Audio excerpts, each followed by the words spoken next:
श्री हनुमान जी महाराज के बल का तो कोई पार नहीं। रावण बड़ा बलवान।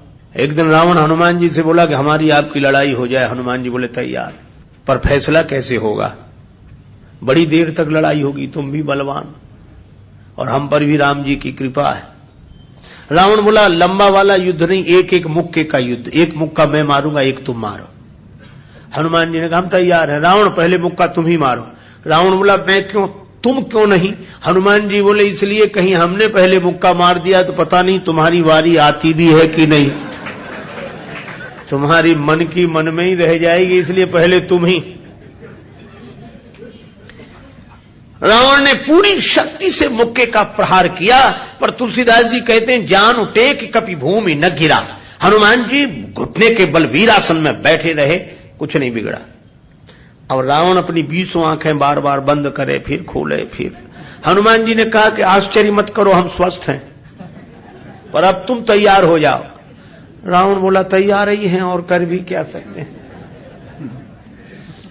हनुमान जी ने पूरी शक्ति से हाथ ऊपर उठाया मुक्के के रूप में। घबरा गए ब्रह्मा जी, शंकर जी। ब्रह्मा जी बोले रोको, कहीं मुक्का गिर गया और रावण मर गया तो राम जी का तो पूरा प्रोग्राम ही फेल हो जाएगा। उनकी रामायण पूरी होने दो, तुलसीदास जी की और लीला राम जी की पूरी होने दो। अब हनुमान जी हाथ नीचे करें, आवे ने ऊपर देखा तो ब्रह्मा जी हाथ जोड़े थे कि दया करो। हनुमान जी बोले तो थोड़ा सा स्वाद तो चखा देना चाहिए। तुलसीदास जी कहते हैं कि रावण साधारण वीर नहीं है, जो 10 शीस मही धर ईश को 20 भुजा खुली खेलने हारो। और उस पर जब हनुमान जी ने प्रहार किया तो सो हनुमान हन्यो मुठिका, तो रावण को ऐसे लगा कि गिरिगो गिरिराज जो गाज को मारे हो, जैसे गिरिराज हिमालय पर वज्रापात हुआ हो। रावण धरती पर गिर गया, मूर्छित रहा बड़ी देर तक। बड़ी देर में आंख खोली तो बोला बड़े बलवान हो। हनुमान जी बोले बल तो इन्होंने देखने नहीं दिया, ब्रह्मा जी और शंकर जी ने। बल तो तब होता जब तुम बताने के लिए बचते ही नहीं। गोस्वामी जी लिखते हैं कपिबल विपुल सराहन लागा। हनुमान जी के बल की सराहना रावण करता है और किसी की नहीं करता। तुलसीदास जी उसी बात को कहते हैं रामदूत अतुलित बलधामा। परिचय रामदूत के रूप में और महिमा अतुलित बलधाम के रूप में। जब से हनुमान जी की पूंछ के द्वारा रावण की लंका जल गई तो उसने हनुमान जी की पूंछ को अपनी मूंछ से जोड़ लिया कि इस बंदर की पूंछ ने तो हमारी मूंछ नीची कर दी। वो सोए जागे तो हनुमान जी की पूंछ दिखे उसे, आंख बंद करे तो पूंछ दिखे। परेशान हो गया। और रावण को हनुमान जी की पूंछ सहन नहीं हो रही थी। पूंछ माने प्रतिष्ठा। पर रावण ने सोचा कि इस बंदर को पकड़वाएं। 4 तरह की सेनाएं भेजी। हाथी पर सवार सैनिक, घुड़सवार, रथी और पैदल। और चारों सेनाओं ने हनुमान जी को चारों तरफ से घेरा। लक्ष्मण जी को चिंता हुई। लक्ष्मण जी बोले प्रभु हनुमान जी अकेले हैं, 4 सेनाएं उन्हें घेर रही हो, गदा भी नहीं लिए हैं हाथ में, आज्ञा हो तो हम चले जाएं। राम जी बोले नहीं, जाने की जरूरत है लक्ष्मण, हनुमान जी अकेले ही काफी है। अतुलित बलधामा।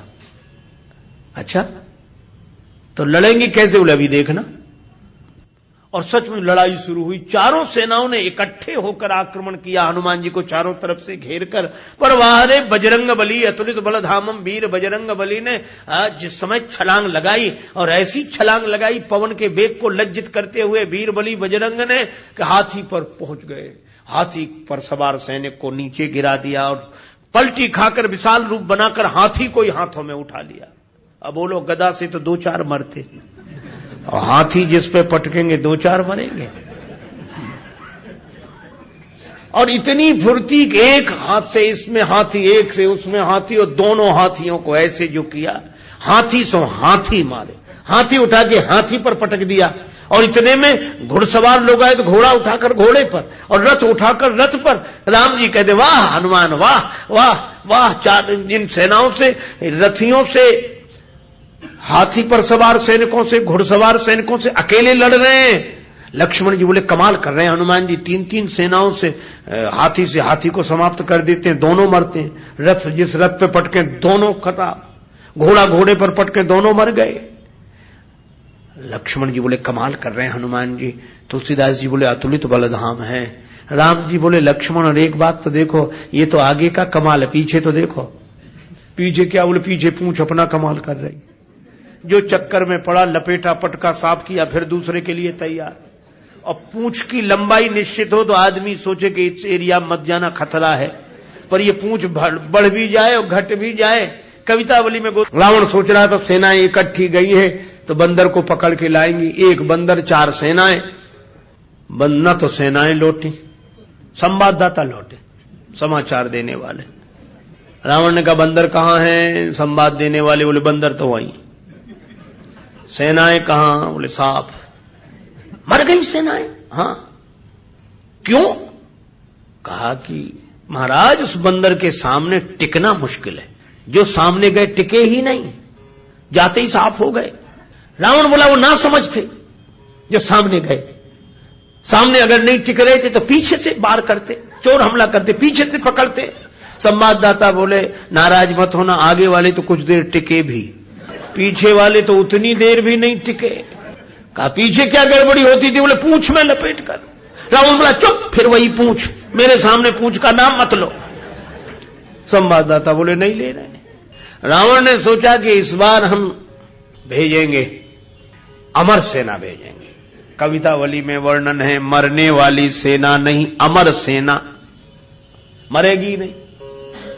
राम जी के दल में गुप्तचरों से समाचार पहुंचा कि अमर सेना आ रही है। विभीषण जी बड़े चिंतित हुए, राम जी चिंतित हुए, अमर हैं तो मरेंगे नहीं। और राम जी बोले हमारी प्रतिज्ञा कैसे पूरी होगी? निश्चरहीन करऊं मही, और ये है अमर। हनुमान जी को पता लगा। हनुमान जी बोले प्रभु चिंता मत करो, दास को आज्ञा दो, कल एक नहीं बचेगा। तो बोले अमर हैं, उन्हें मारोगे कैसे? वे अमर हैं। हनुमान जी बोले हम भी अमर हैं। राम जी बोले उन्हें ब्रह्मा जी ने वरदान दिया है कि तुम अमर रहो। हनुमान जी बोले हमें हमारी जानकी माता ने कहा अजर अमर गुण निधि सुत हो। जानकी माता का आशीर्वाद है, हम भी अमर है। लक्ष्मण जी बोले प्रभु इन्हीं को भेजो, ये अमर अमर की लड़ाई ठीक रहेगी। दूसरे दिन आई अमर सेना, हनुमान जी लड़े ही नहीं उनसे। सामने गए, किसी ने हनुमान जी से कहा लड़ते क्यों नहीं है, अमर सैनिक सामने खड़े। हनुमान जी बोले पहले से पता है कि इन्हें मरना नहीं है, तो जिन्हें मरना ही नहीं है उनसे लड़ने से क्या फायदा, तो कुछ तो करो। हाँ कुछ करते। और हनुमान जी ने क्या किया? कवितावली में वर्णन है। हनुमान जी के दाव में पड़े, हनुमान जी ने बड़ी लंबी पूंछ बढ़ाई पूंछ और सबको इकट्ठे ही लपेटा, लूम लपेट, और पूंछ में लपेट कर आकाश निहारी के। अमर थे, बड़े घबरा गए। मरने वाले से जो नहीं मरते उन्हें ज्यादा चिंता होती। मरने वाला तो ये सोचकर निश्चिंत हो जाता कि ज्यादा से ज्यादा मरेंगे और क्या होगा, पर ये अमर थे, ये सोच रहे थे मरेंगे नहीं, पता नहीं कहां जा रहे हैं और कितने ऊपर से गिरेंगे, मरेंगे नहीं, इसलिए ज्यादा चिंता है। और हनुमान जी अतुलित बलधामा में ऐसी शक्ति से फेंका, चिंता से उनके शरीर सूख गए।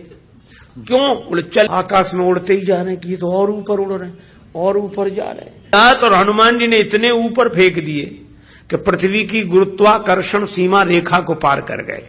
पृथ्वी उन्हें नीचे खींच ही नहीं सकती थी, धरती पर लौट कर आए नहीं। हनुमान जी बोले अब तुम खूब अमर बने रहो, आकाश में ही तो मंडरा रहे, धरती पर तो एक भी नहीं हो। राम जी की प्रतिज्ञा पूरी हो गई, निश्चरहीन करऊं मही।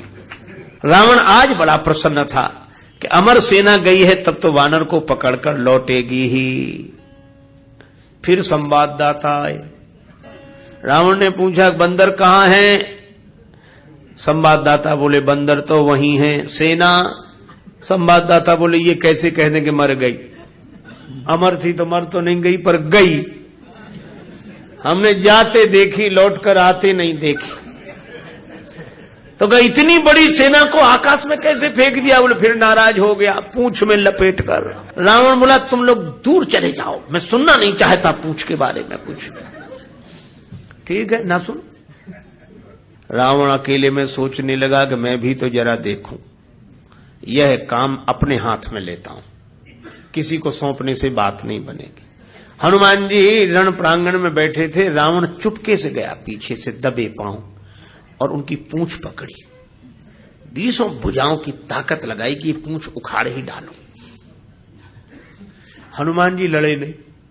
किसी ने कहा लड़ते क्यों नहीं? बोले सामने आता तो लड़ते, जो पीछे उससे क्या लड़े। तो कहा कुछ तो करो। रावण सोच रहा था कि हनुमान जी मुड़ेंगे और हमसे भिड़ेंगे, पर हनुमान जी न भिड़े न मुड़े, उड़े। ये तो उसको कल्पना नहीं थी कि ऐसा भी हो सकता है। उड़े उड़े बजरंग बली, और ऐसे उड़े। रावण पूंछ पकड़े था, जल्दी जल्दी में छोड़ नहीं सका। कल्पना होती तो छोड़ देता। और रावण पूंछ पकड़े था, हनुमान जी उड़े तो रावण भी लटक गया।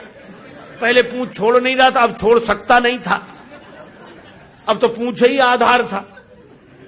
हनुमान जी उड़ते ही जाए, उड़ते ही जाए। अब रावण ही कह रहा था कि हे शंकर भगवान, ये पूंछ कहीं टूट न जावे या हमारे हाथ से छूट न जावे। नहीं, हम तो कहीं के नहीं रहे, न धरती के न आसमान के। तुलसीदास जी बोले, रावण जिनके चरण पकड़ने चाहिए उन संतों की प्रतिष्ठा की पूंछ उखाड़ने की कोशिश करोगे तो कहीं के नहीं रहोगे, न धरती के न आसमान के। और हनुमान जी का कुछ नहीं बिगड़ा, आज तक कुछ नहीं बिगड़ा। इसीलिए हनुमान जी महाराज के बारे में तुलसीदास जी कहते हैं कि वे अभिमान शून्य हैं, उनका अपना अभिमान नहीं है और अभिमान